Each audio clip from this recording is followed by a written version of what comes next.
Ishwara Puri was born Kumarahata from a very devoted Vaishnav Brahmin family. From his earliest childhood, he exhibited such deep love for Krishna. He found shelter in the crest jewel of all devotees, Madhavendra Puri, became his disciple. Sri Chaitanya Charitamrita describes how before Lord Chaitanya descended, he sent his eternal associates to prepare the way for him. Madhavendra Puri is a kalpabriksha, a desire tree from Goloka Vrindavan. He is one who exhibits the most intimate, highest states of love of God. Sri Chaitanya Mahaprabhu himself said about Madhavendra Puri, when he was in his last days, praying to Krishna, the Lord of Mathura, now that you have left Vrindavan, what will become of me? My mind, my heart are shattered. What shall I do now? Lord Chaitanya said, Krishnadas Kaviraj Goswami also, there were only 3 people in all of existence that understand the intimate depths of the prayer of Madhavendra Puri. Srimati Radharani, Lord Sri Chaitanya Mahaprabhu, who was Krishna in the mood of Radharani, and Madhavendra Puri. No one else can understand the depths of that prayer. Madhavendra Puri was the first person in the disciplic succession of Madhvacharya to reveal the sweet essence of the conjugal love of the gopis in Vrindavan. He was the root, and Ishwara Puri, actually it is sometimes said that Madhavendra Puri was the seed. Ishwara Puri was the germination of that seed. And Sri Chaitanya Mahaprabhu was the tree of love of God to bring the fruits of Sri Brajaras to the world. And the 2 main branches of that tree are Advaita Prabhu and Nityananda Prabhu, and many, many other trees. Srila Prabhupada tells that the International Society for Krishna Consciousness is one of the branches of Lord Chaitanya's tree of love of God. Ishwara Puri personally served Madhavendra Puri and traveled throughout India to the holy places with him. We read how in Western India, when Madhavendra Puri first met Lord Nityananda Prabhu and they embraced together in ecstatic love, tears flowing from their eyes, they just could not stop discussing Krishna together. Ishwara Puri was one of the devotees who witnessed this historical event. He never left the side of his Guru, faithfully served him. And in Madhavendra Puri's last days, when he was performing his Leela of disappearing from the world, he was so much tasting the highest sweetness of love and separation. Krishna, where are you? I have not attained the Lord of Mathura. What shall I do now? One disciple named Ramchandra Puri, who was a scholar and a sannyasi, somehow or other, false pride captured his mind. And because of his pride, he could not understand the high level of his spiritual master's condition. He took it as something ordinary. And he thought that he was qualified to instruct his Guru.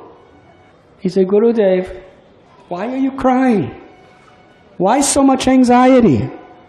If you can't see Krishna, just be peaceful. Just be peaceful and meditate on Brahman. Madhavendra Puri, very upset. Let us say he was displeased with the attitude of this disciple. He said, get out from this place. I cannot see your face. I am longing to see Krishna and you are telling me to meditate on impersonal Brahman? Get out from this place. Because of his arrogance, he displeased a great Vaishnava. The result, he lost all his good qualifications. Rupa Goswami tells us that the characteristic of one who loves Krishna is such that person does not have any tendency to find faults in others. Why? Because they are non-envious. Ramchandra Puri, from that day when he offended Madhavendra Puri, his Gurudev, his whole mind was focused only on seeing faults of others and criticizing them. Now, the amazing thing about such an envious, fault-finding mentality is instead of thinking, I'm just a fallen soul who can't stop criticizing others, such people think, I am helping others. I'm saving the world. I'm correcting them. I'm doing what's needful for them. Ramchandra Puri actually felt that there were so many faults in devotees that he was their savior, criticizing them directly and indirectly to uplift them, to protect Dharma. That was his attitude. And it culminated when he went to Jagannath Puri. He could do nothing but find faults with Lord Chaitanya and all of his associates. He'd invite Jagadananda Pandit, come to my house for prasad. Jagadananda Pandit would come. He would say, please eat. He'd eat. Ramchandra Puri would say, take more. He'd say, no, enough. Please take more. No, enough. Please, for me, take more. All right, for you, I'll take more. Little more, just a little more. I may, for you, please. Take a little more. Aha, just see how you overeat. You call yourself a devotee because you're a devotee of Lord Chaitanya, because you're associating with that gross sense gratifiers simply attached to sense gratification. Spreading throughout the town. Then he fed Lord Chaitanya. He said, you're a sannyasi, just see how you're overeating. This is not sannyas. Lord Chaitanya was so humble. He said, from this day on, just give me a handful of rice, he told his devotees. They were heartbroken. They were inviting him to their homes to feed him. Now he only took a little half-full of rice, little sabji, hardly a portion of what he would usually eat. Because Lord Chaitanya was so humble, he was honoring Ramchandra Puri as the godbrother of his Gurudev. One day Ramchandra Puri saw some ants on the floor of Lord Chaitanya's Gambhira. Now, for those of you who have been to Puri, there are ants everywhere. He said, just see ants. Evidence.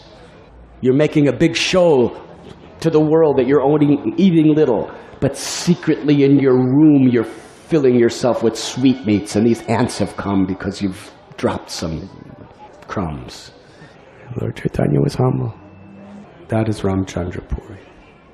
That is the symptom of one who displeases the great souls.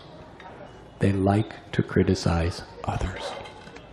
Ishwara Puri showed what happens to one who pleases a great soul. While Madhavendra Puri was spending his last days crying out for Krishna, he understood that my Guru Maharaj, in his humility, he wants us to help him remember Krishna.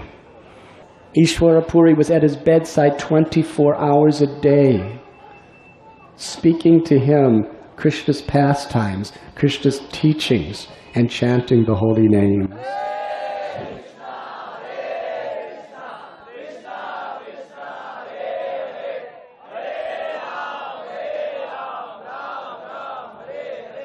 Ishwara Puri served his Guru so humble.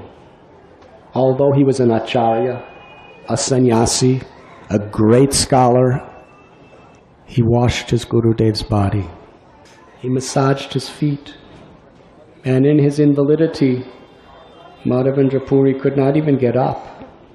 Ishwara Puri, with his own hands, he cleaned the urine and the stool several times a day from his Guru's body with a grateful, loving heart.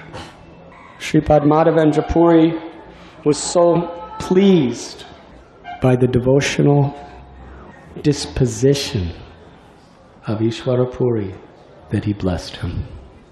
He cried out, "My son, may Krishna bless you. May you be a great devotee and lover of Krishna.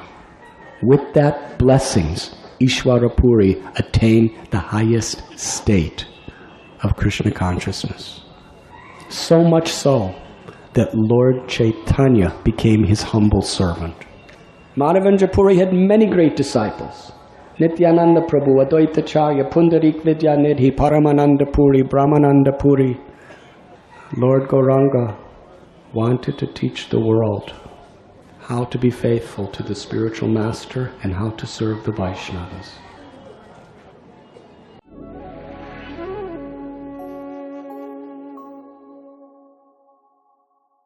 You were listening to Radhanath Swami on thesacredconnect.com.